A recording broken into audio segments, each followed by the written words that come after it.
Hey y'all, this is David Ducker coming back at you, and today I'm going to be talking about pre-session sessions. I just had one of those last night for a Numenera campaign. At some point I guess I'll have to give my thoughts on Numenera, but I'm still so new to it. I'm not qualified yet. But pre-session sessions, what are they? So the pre-session session is essentially where you make your characters up, where you make your party up. It gives GM a chance to go over the setting with you as well, and maybe the system, the rule set. If you care about that kind of thing. I don't, but some people care about the rules as well. So let's start by talking about the negatives. The bad things about a pre-session session, a character creation session. Call it what you will, know it as you like.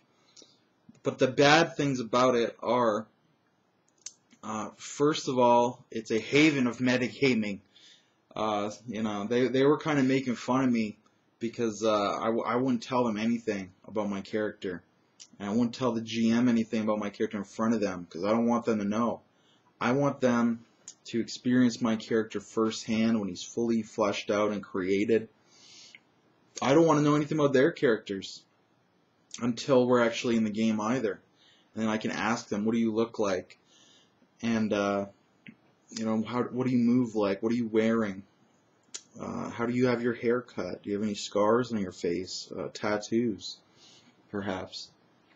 So I can start to experience this firsthand with my brain really working and thinking about it. And then you get all these great scenes, these great getting to know you scenes, where you can come in and it's like, oh yes, where are you from? What's your religion like? What are your parents like? How do you feel about the local economy, about the local military? And you can talk to them in character, and you're in character, they're in character, and it's your characters interacting. You can learn about each other, and sometimes you learn about your character as you're role playing him, but the main point is to learn about them. So I'm making my character, writing him down. I'm making my character in secret, basically. Whereas Megan, great girl, great role player, she's making her character openly. She's like, oh, my character is he's from this farming community, and we farm this exotic animal. And she left there after a disagreement with a rival lover, a rival in love rather, and she became a caravan guard. And when she returned, her village was gone, and there's just this mysterious monolith in its place, like a alabaster obelisk of some sort, with a crystal egg implanted inside of it. So now out of character, now I know all of this about her character, Whereas in character, I don't know any of that. So I have to now try to naturalistically find out about this in character, despite the fact that I already know about it out of character. So that eliminates a lot of the fun for me of exploring something and learning something new, because now I've heard it and I've got to hear it again, and it will be more, it will be fun to try and explore it in role playing, but not as fun as if it were new information to me. Same thing with another player, Robin. He's making up his character, and he's telling us all about it. It's he's kind of he's got a messiah complex, and he thinks he's a god. He's actually just a cleric. Mechanically, he's like a cleric, but he thinks that he is actually God. And he did a much better job than Megan did about keeping his character secret, because I don't know a lot of his history, so when I ask him about it in character now, it'll be new info. So that's great. That's exactly what I want. The problem might be that he just didn't say it because he didn't think about it. So it might just be like I'm giving him credit for having all these secrets, but actually he's just done very little work. That might actually be the case, but we'll give him the benefit of the doubt. Uh, so yeah, that's one thing I hate is metagaming, knowing something out of character that you don't know in character. The other thing that I hate about it is you already not only that out of character you know things, but sometimes people will get in character they know things. So they're and that's when they eliminate the scenes. They're like, okay, we join our heroes, and they all know each other, and they all know everything about each other.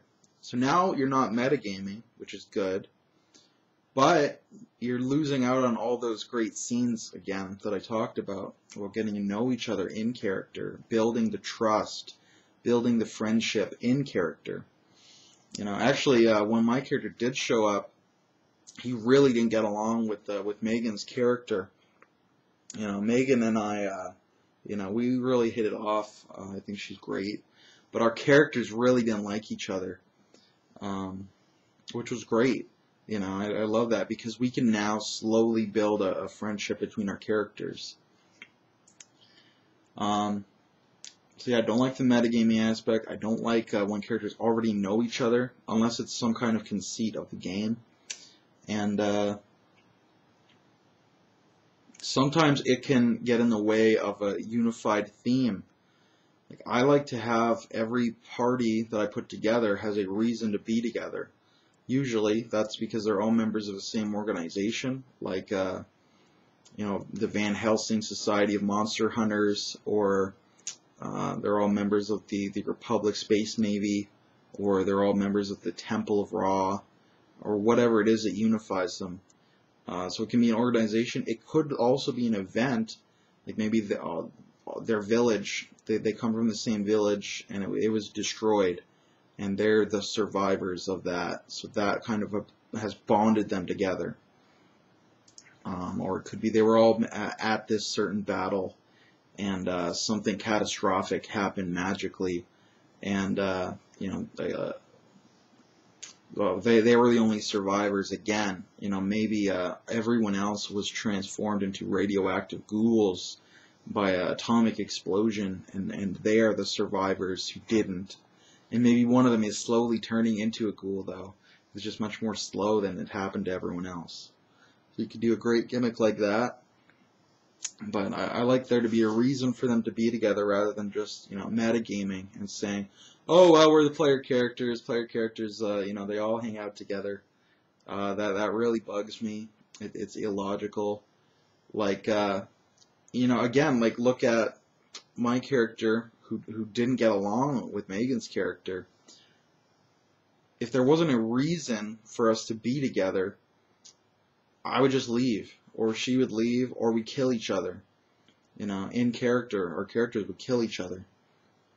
Now, I did write in some backstory. I'm like, okay, well, if she's going to tell me this out of game, I'm going to know about it in game, and then I'm not metagaming anymore. So I've heard rumor of this then, and I'm coming to investigate what's up with this alabaster obelisk. And I'm thinking to myself, okay, I can work with that. That's great. And I get to disguise it because the Messiah over here, Messiah Robin, is a public figure. So I'm going to come in and say I'm joining with his cause. So they're going to think I'm doing this.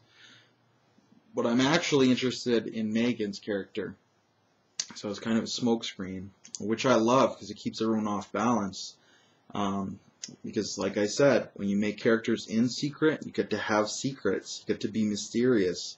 You have hidden motivations that nobody knows about but you and the GM. Of course, fill the GM in all of this, but you can't really fill him in when the other players are there, right? They'll hear it.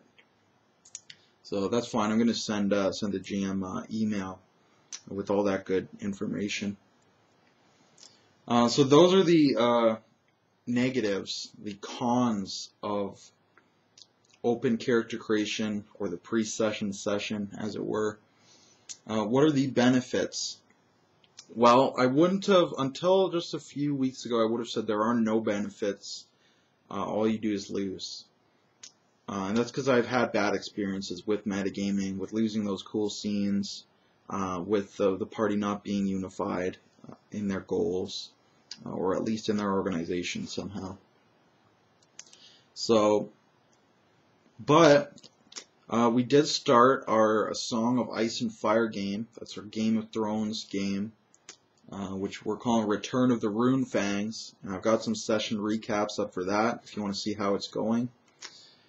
Check out those videos. But in that, I'm so used to enforcing this closed secret character creation that I didn't stop to think like this might be one of those very, very few exceptions when it's okay, because they're members of a noble house, so they're all family. So actually it does make sense for them to know all about each other.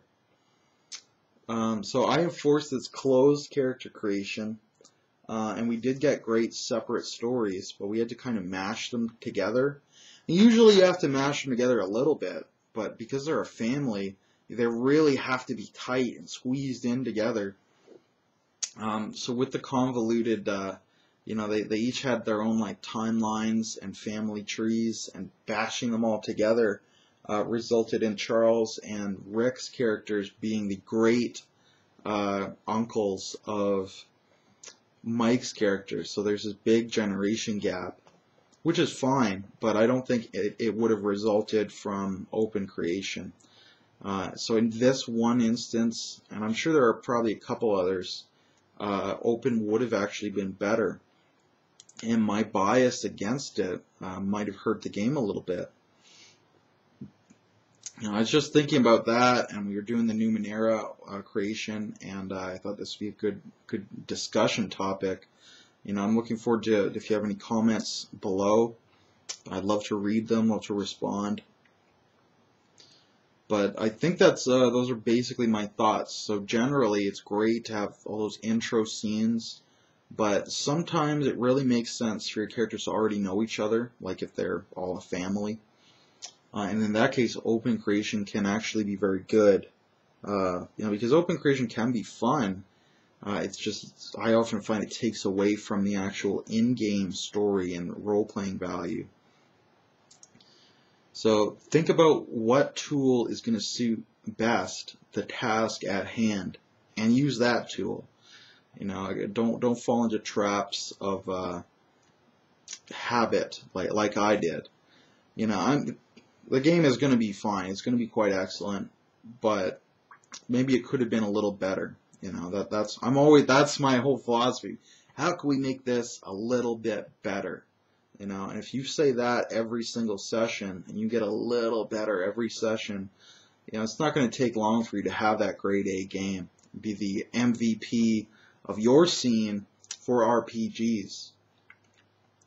So I think I'm going to sign off now. That's pretty much all I got to say about that. But I hope you all have some good times out there in YouTube land. And I'll get back to you real soon.